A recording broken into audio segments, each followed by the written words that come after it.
6 দিনের সরকারি সফর শেষে থাইল্যান্ড থেকে দেশে ফিরলেন প্রধানমন্ত্রী শেখ হাসিনা।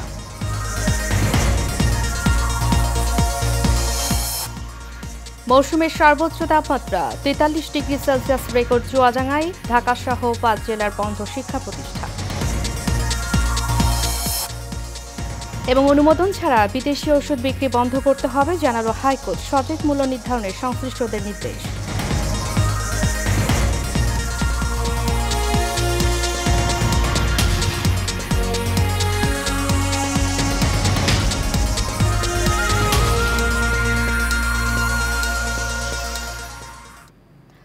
স্বাগত এশিয়ান নিউজে। আপনাদের সাথে আছি আমি উর্মি আক্তার। এতক্ষণ শুনছিলেন বিআরবি কেবল ব্রাসিস লিমিটেড সংবাদ শিরোনাম। এবারে চলে যাচ্ছি পুরো খবরে। থাইল্যান্ডে 6 দিনের সরকারি সফর শেষে ব্যাংকক থেকে দেশে ফিরেছেন প্রধানমন্ত্রী শেখ হাসিনা। প্রধানমন্ত্রী তার সফর সঙ্গীদের বহনকারী বিমান বাংলাদেশ এয়ারলাইন্সের ফ্লাইটটি সকাল 11:30টায় ঢাকার হজরত শাহজালাল আন্তর্জাতিক বিমানবন্দরে অবতরণ করে। এর আগে থাইল্যান্ডের স্থানীয় সময় সকাল 10:10 থাইল্যান্ডের ডন মুয়াং আন্তর্জাতিক বিমানবন্দর থেকে যাত্রা করে ফ্লাইটটি।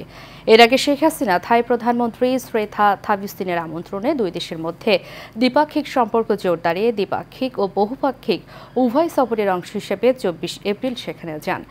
গত 26 এপ্রিল থাই প্রধানমন্ত্রী থাবিস্তিনের সঙ্গে গভর্নমেন্ট হাউসে দ্বিপাক্ষিক আলোচনা করেন এবং বাংলাদেশের থাইল্যান্ডের দুই নেতার উপস্থিতিতে দুই দেশের মধ্যে ভিসা অব্যাহতি, জ্বালানি, পর্যটন ও শুল্ক সংক্রান্ত বিষয়ে সহযোগিতা এবং মুক্ত বাণিজ্য চুক্তির আলোচনার বিষয়ে 5টি দ্বিপাক্ষিক নথি সই হয়।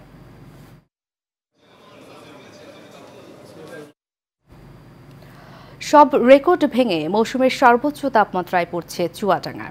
এ জেলায় আজ দেশের সর্বোচ্চ তাপমাত্রা 43 ডিগ্রি সেলসিয়াস রেকর্ড করা হয়েছে। এর আগে দুপুর 2টায় যশোর বীরশ্রেষ্ঠ মতিউর রহমান বিমান ঘাঁটির আবহাওয়া দপ্তর যশোরে তাপমাত্রা রেকর্ড করে 42.8 ডিগ্রি সেলসিয়াস। গত 2 সপ্তাহ ধরে যশোর সহ খুলনা বিভাগের উপর দিয়ে তীব্র তাপপ্রবাহ বয়ে যাচ্ছে। বিশেষ করে এই বিভাগের যশোর ও চুয়াডাঙ্গায় এই মৌসুমের সর্বোচ্চ তাপমাত্রা বিরাজ করছে। এদিকে দেশজুড়ে টানা 29 দিন ধরে চলছে তাপপ্রবাহ, যা আরও 2 দিন অব্যাহত থাকবে বলে জানিয়েছে আবহাওয়া অধিদপ্তর। তবে মে মাসের প্রথম সপ্তাহে দেশজুড়ে টানা বৃষ্টির সম্ভাবনা রয়েছে।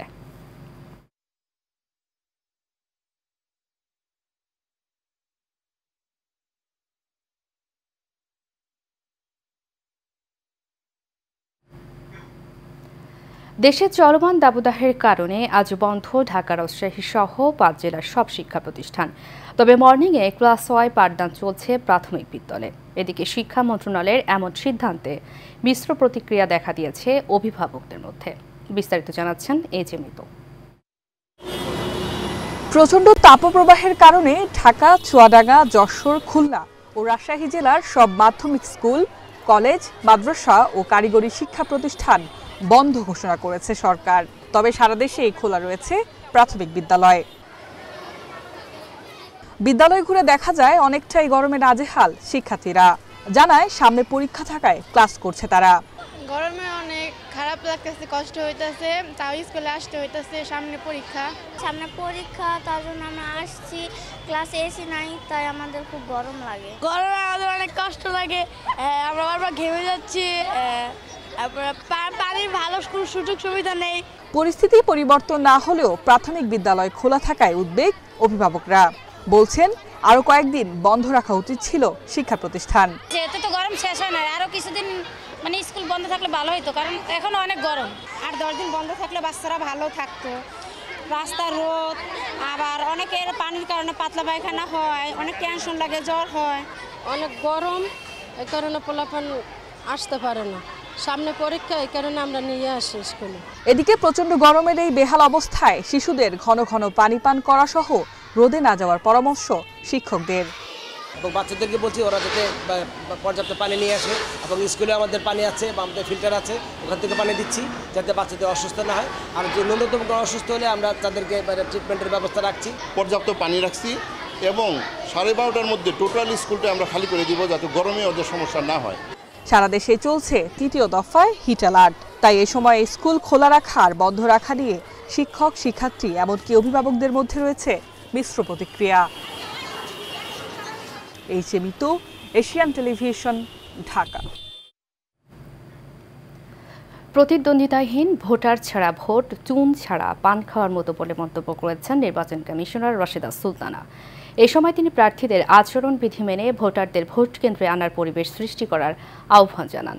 সকালে ঠাকুরগাঁও জেলা প্রশাসনের সম্মেলন কক্ষে উপজেলা পরিষদ নির্বাচনে প্রতিদ্বন্দ্বী প্রার্থীদের সঙ্গে মতবিনিময় সভায় এসব কথা বলেন। নির্বাচন কমিশনার রাশেদা সুলতানা অবাধ, সুষ্ঠু, নিরপেক্ষ নির্বাচন উপহার দিতে আইনশৃঙ্খলা বাহিনীর সকল সদস্যদের প্রার্থীদের সমান চোখে দেখার নির্দেশনা দেন। সেই সঙ্গে সংবাদ মাধ্যমকে বস্তুনিষ্ঠ সংবাদ পরিবেশনের আহ্বান জানান। সভায় জেলা প্রশাসক মাহবুবুর রহমান সহ প্রশাসনের বিভিন্ন দপ্তরের প্রধানগণ উপস্থিত ছিলেন।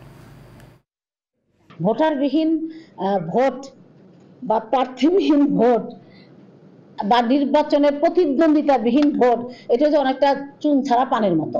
এই জন্য আপনাদের উপস্থিতিটাও, আপনাদের এখানে সরব প্রতিদ্বন্দ্বিতা যেরকম দরকার, ঠিক ভোটারদের উপস্থিতি, ভোটারদের আনা, তাদের ভোটাধিকারটা প্রয়োগ করার পরিবেশ দেওয়া, এটাও কিন্তু অত্যন্ত জরুরি এবং এটা আপনাদের সবার সহযোগিতা ছাড়া কিন্তু নির্বাচন কমিশন একা পারবে না। খেয়াল খুশি মতো ঔষধের দাম বাড়ানো বন্ধে স্বাস্থ্য সচিব ও ঔষধ প্রশাসনকে নির্দেশ দিয়েছে হাইকোর্ট। বিচারপতি মোস্তফা জামান ইসলামের নেতৃত্বাধীন হাইকোর্ট বেঞ্চ এ নির্দেশ দেন। ঔষধ কোম্পানিগুলোর বিরুদ্ধে ব্যবস্থা নিয়ে আগামী 30 দিনের মধ্যে জানতে বলা হয়েছে স্বাস্থ্য অধিদপ্তরের মহাপরিচালককে। অনুমোদন ছাড়া বিদেশি ঔষধ বিক্রি বন্ধের নির্দেশ দিয়েছে হাইকোর্ট। এছাড়া দেশের ফার্মাসিউটিক্যালস কোম্পানিগুলোর বেআইনিভাবে ওষুধের মূল্য নির্ধারণ বন্ধে ব্যবস্থা না নেওয়া কেন অবৈধ নয়, এ বিষয়ে একটি রুল জারি করেছে হাইকোর্ট।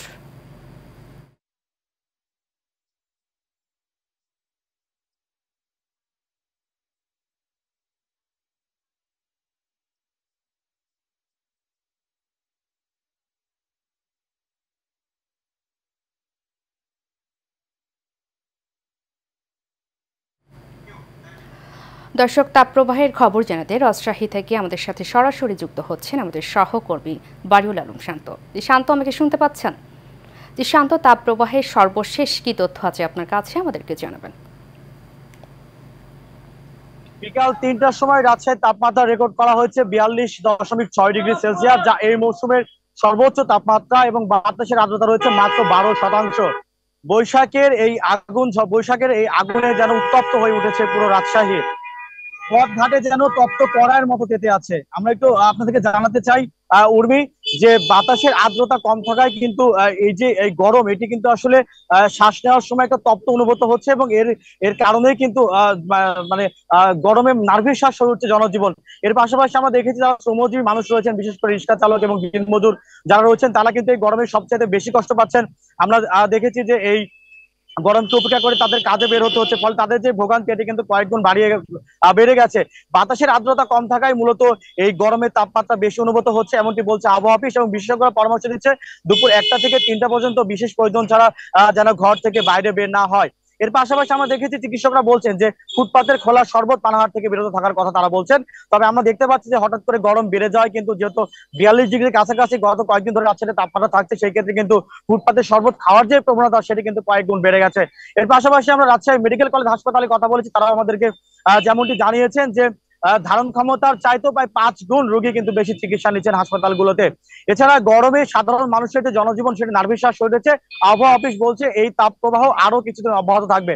উর্মি, এই ছিল আমার কাছে রাজশাহী থেকে তাপ প্রবাহ নিয়ে সর্বশেষ খবর। শান্ত, ধন্যবাদ আপনাকে। দর্শক, রাজশাহী থেকে তাপ প্রবাহের খবর নিয়ে আমাদের সাথে যুক্ত ছিলেন আমাদের সহকর্মী বারিউল আলম শান্ত। চলে যাচ্ছি পরবর্তী প্রসঙ্গে। বিএফডিসিতে সাংবাদিক ও ক্যামেরা জার্নালিস্টদের উপর হামলার ঘটনায় জড়িতদের দ্রুত গ্রেপ্তার ও বিচারের দাবি করেছেন দেশের সাংবাদিক সমাজ। সকালে জাতীয় প্রেস ক্লাবের সামনে টেলিভিশন ক্যামেরা জার্নালিস্ট অ্যাসোসিয়েশনের উদ্যোগে আয়োজিত মানববন্ধনে এ দাবি করেন সাংবাদিক নেতারা। বিস্তারিত রকিব মানিকের রিপোর্টে। সাংবাদিক ও ক্যামেরা জার্নালিস্টদের উপর হামলাকারীদের শাস্তি দাবি করেন সাংবাদিক নেতারা।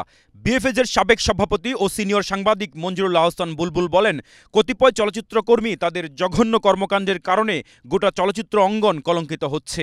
এর বিচার না হলে তাদেরকে বয়কট করা হবে।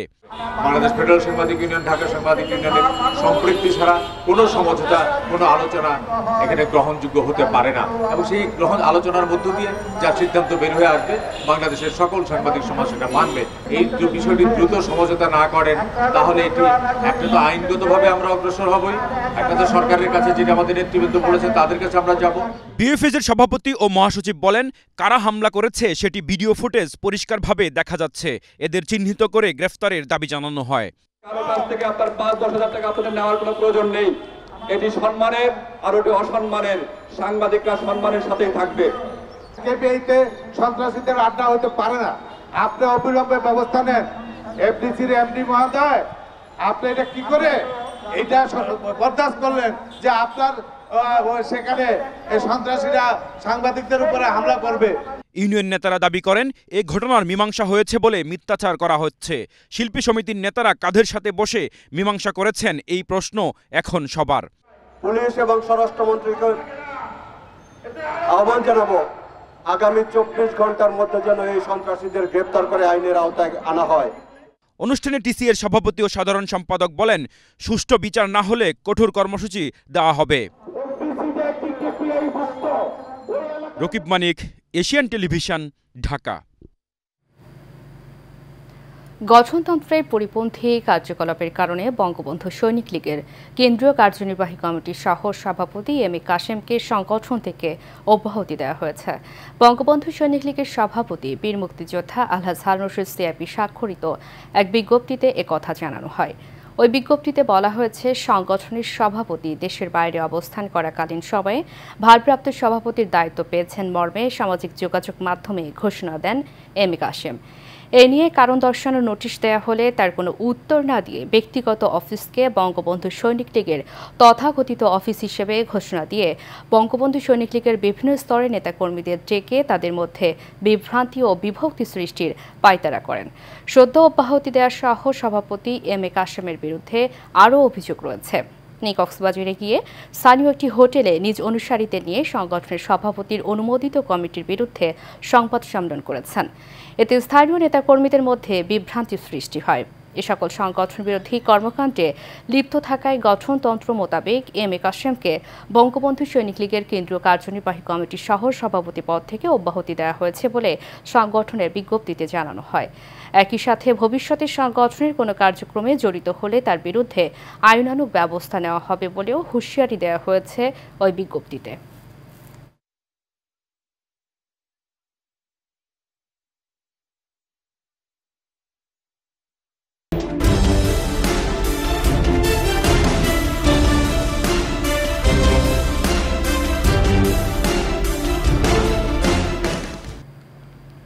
চাঁপাইনবাবগঞ্জের শিবগঞ্জে মহানন্দা নদীতে ডুবে ২ শিশুর মৃত্যু হয়েছে। বেলা 11:30টার দিকে উপজেলার ধাইনগর নাককাটিতলা এলাকায় এই ঘটনা ঘটে। শিবগঞ্জ থানার ভারপ্রাপ্ত কর্মকর্তা মোহাম্মদ সাজ্জাদ হোসেন এই তথ্য নিশ্চিত করেছেন। মৃতরা হলেন শিবগঞ্জ উপজেলা ধাইনগর ইউনিয়নের বামুনগা এলাকার রাসেল আলীর ছেলে শাকিল আহমেদ ও পীরগাছি এলাকার আলমগীর হোসেনের মেয়ে মারিয়া খাতুন।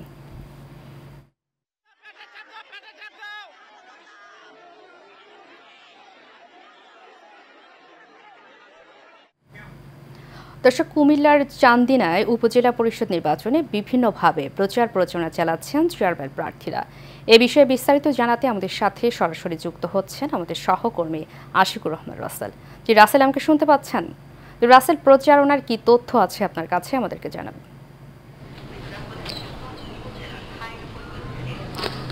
জি ধন্যবাদ উর্মি। এই মুহূর্তে আমি রয়েছি কুমিল্লার চান্দিনাতে। অল্প কিছুদিন পরেই কিন্তু এই যে কুমিল্লার চান্দিনা উপজেলা পরিষদের যে নির্বাচন, সেই নির্বাচন কিন্তু অনুষ্ঠিত হতে যাচ্ছে। তবে এর পূর্বে প্রার্থীরা যারা রয়েছেন তারা এই মুহূর্তের মধ্যে মাঠে কিন্তু তাদের প্রচারণা ব্যস্ততম সময় পার করছেন। আমরা এই মুহূর্তে আমার সাথে একজন প্রার্থী রয়েছে যিনি কিনা এর পূর্বেও তিনি কিন্তু আসলে নির্বাচন করেছিলেন। আমরা একটু এই মুহূর্তে কথা বলতে চাই। তার নাম হচ্ছে মুজিবুর রহমান। আপনি তো এর পূর্ব নির্বাচন করেছিলেন, এইবার আপনার নির্বাচনী প্রস্তুতি কেমন চলছে? জি, আসসালামু আলাইকুম ওয়া রাহমাতুল্লাহি ওয়া বারাকাতুহু। এশিয়ান টেলিভিশনের মাধ্যমে সুপ্রিয় চান্দিনাবাসীকে সকলকে ধন্যবাদ জানাচ্ছি। চান্দিনার আপামর জনগণ তারা আমাকে গত নির্বাচনও ইনশাল্লাহ রায় দিয়েছিলেন, কিন্তু আসলে শেষ পর্যন্ত কাঙ্ক্ষিত ফলাফলটা আমি পাই নাই। এবছর আবার আমি ইনশাল্লাহ আজকে অনেক দিন যাবৎ কষ্ট করছি। পার্লামেন্ট নির্বাচনের আগ থেকে শুরু করেছি, নির্বাচনের পর থেকে আবার আমি মাঠে মাঠে গিয়ে সমস্ত নেতাকর্মী জনগণের সাথে আমি কাজ করছি। এখন আমি আসলে চান্দিনার মানুষের কাছে সেই 1980-র দশক থেকে পরিচিত। আমি যখন হাই স্কুলের ছাত্রলীগের সভাপতি দিয়ে আমি শুরু করি, তারপরে আমি থানা ছাত্রলীগের সভাপতি হই চান্দিনা উপজেলা ছাত্রলীগের 93 সালে। 85 সালে মাদে হাই স্কুলের ছাত্রলীগের আমি সভাপতি হই। 88 সালে আমি কুমিল্লা ভিক্টোরিয়া কলেজ ছাত্রলীগের ইন্টারসেকশনের সদস্য নির্বাচিত হই। তারপর আমি আবার চট্টগ্রাম বিশ্ববিদ্যালয় ছাত্রলীগের কমিটিতে ছিলাম, কুমিল্লা জেলা ছাত্রলীগ কমিটিতে ছিলাম। 2014 সাল থেকে আমি কেন্দ্রীয় যুবলীগের সদস্য ছিলাম এবং 1914 বর্তমানে সময়ে আপনার নির্বাচনের প্রস্তুতি কেমন? ইনশাল্লাহ প্রস্তুতি খুবই ভালো আল্লাহর রহমতে, কারণ আমাদের এমপি মহোদয় অধ্যাপক প্রাণগল মহোদয়ের সাথে আমি অনেক দিন যাবৎ কাজ করি থাকি, ওনার নেতৃত্বে আমি রাজনীতি করি।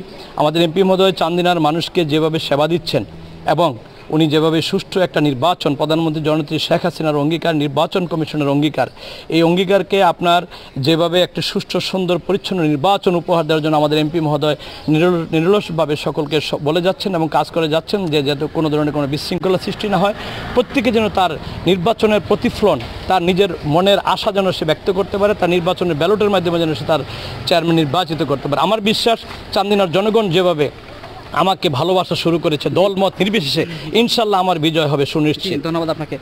উর্মি, আপনি শুনছিলেন যে আসলে যিনি প্রার্থী রয়েছেন মুজিবুর রহমান, উনি চাচ্ছে যে আগামী উপজেলা পরিষদ যে নির্বাচন হবে সেই নির্বাচনের মধ্যে প্রশাসন কিংবা স্থানীয় এমপি যারা রয়েছেন তারা যদি আসলে নির্বাচন সুষ্ঠু করার জন্য সার্বিক ব্যবস্থা করে তাহলে তিনি এই নির্বাচনে তার বিজয় নিশ্চিত বলে তিনি এমনটাই জানিয়েছেন।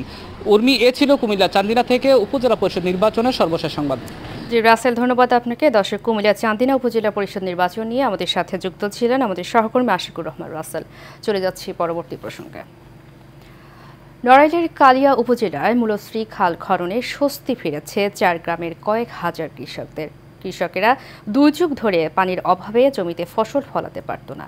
এলজিডির ক্ষুদ্র পানি সম্পদ প্রকল্পের আওতায় প্রত্যাশিত এই খালটি খনন হওয়ায় দীর্ঘ সমস্যার অবসান হয়েছে অঞ্চলের কৃষকদের।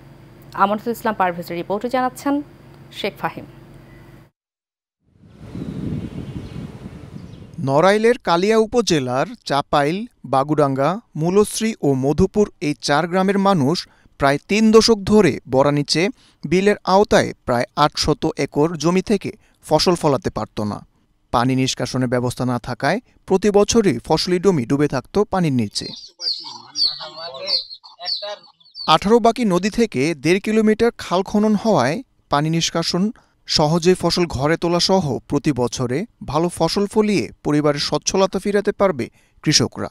আমাকে মূলশ্রী এই খাল খনন করার জন্যই বাড়ি আগের থেকে আশা ছিল, সে আশা আমরা পূরণ করতে এনে বর্তমানে সে খাল খনন করাচ্ছে আমরা পূরণ করতে পারিছি। যে এখন এই নদীর পাশ দিয়ে বেড়িবাগটা দেশে মোটামুটি আমাকে এখন যাওক একটু কোনো রকম একটু উপকার আমরা পাইছি। আমার এই 4 গ্রামের প্রায় 800 হেক্টর জমির ফসল উৎপাদনে অনেক লাভজনক হবে এবং একাধিক ফসল একই জমিতে আমরা ফলাতে পারবো। তাছাড়া বৃষ্টির দিনে পানি নিষ্কাশন সহ জলাবদ্ধতা নিরসনে খালটি গুরুত্বপূর্ণ ভূমিকা রাখবে। আমি মনে করি এই খালটা খনন সম্পূর্ণ হলে এলাকার মানুষ যারা কৃষক তারা উপকৃত হবে। যেমন পানি তারা পাবে, নদীর পানি খালের মধ্যে ঢুকে আসবে, তারা পাবে, আর চাষাবাদের সুবিধা হবে।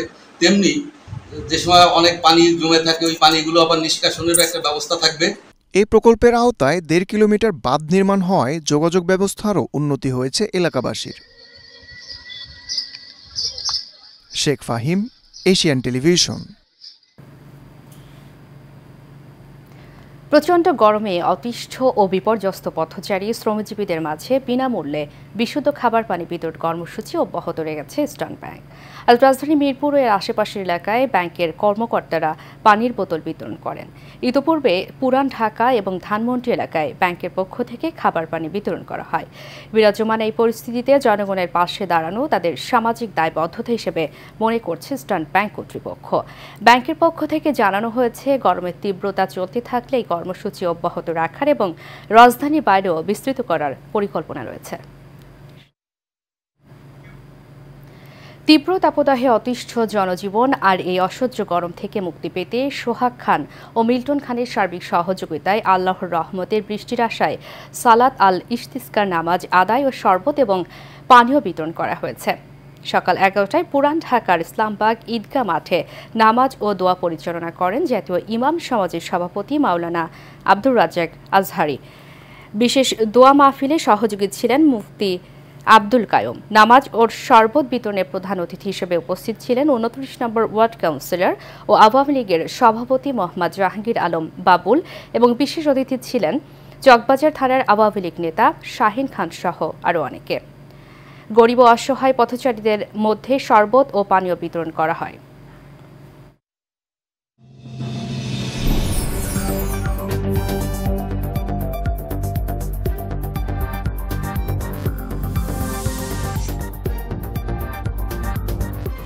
HM Expert B500 CWR স্বাধীনতার সুবর্ণ জয়ন্তীতে নতুন বাংলাদেশ গড়ার প্রত্যয় HM Steel B500 CWR।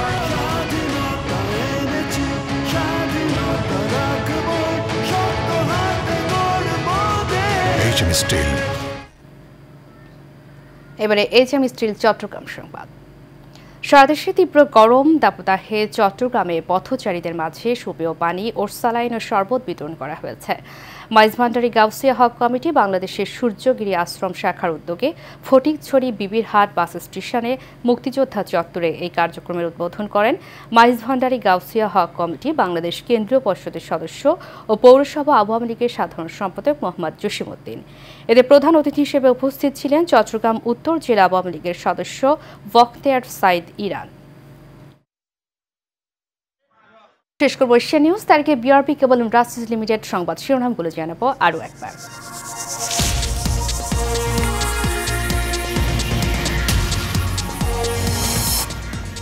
6 দিনের সরকারি সফর শেষে থাইল্যান্ড থেকে দেশে ফিরলেন প্রধানমন্ত্রী শেখ হাসিনা।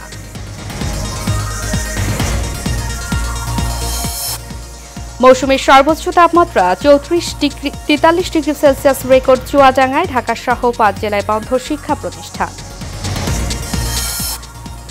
এবং অনুমোদন ছাড়া বিদেশি ঔষধ বিক্রি বন্ধ করতে হবে জানালো হাইকোর্ট। সঠিক মূল্য নির্ধারণে সংশ্লিষ্টদের নির্দেশ।